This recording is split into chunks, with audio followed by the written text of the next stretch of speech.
السلام عليكم ورحمة الله وبركاته. ميكائيل هارت waxa uu 28 sano qorayay kitaabkiisa lagu magacaabo al-Udamaa kaas oo ku soo qaatay boqolkii qofood ee ugu tayada iyo saameynta wanaagsanaa dunida. Hadaladii uu ka jeediyay bandhiga buuggiisa oo lagu qabtay magaalada London waxa kamid ahaa nin baa wuxuu dhex istaagay magaalo yar oo Maka la yiraahdo wuxuuna yiri waxaan ahay nabi Ilaahay baan i soo diray waxa la ii soo diray inaan dhameystiro akhlaaqda wanaagsan waxa rumeeyay afar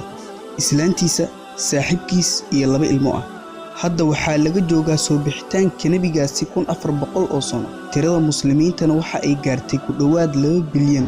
maalin kastana tiradiisa waa ay sii siyaadaysaa macquul ma ahan in nabigaasi uu been sheegay mana suuro galaysa in beeni ay noolaato 1400 oo sano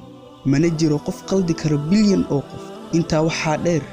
iyagoo laga jooga dhimashada nabigaasi muddadan sidaan u badan ayaa haddana waxaa dunida laga helayaa malaayiin muslimiin ah oo diyaar u ah inay naftooda u huraan difaacidda nabigaasi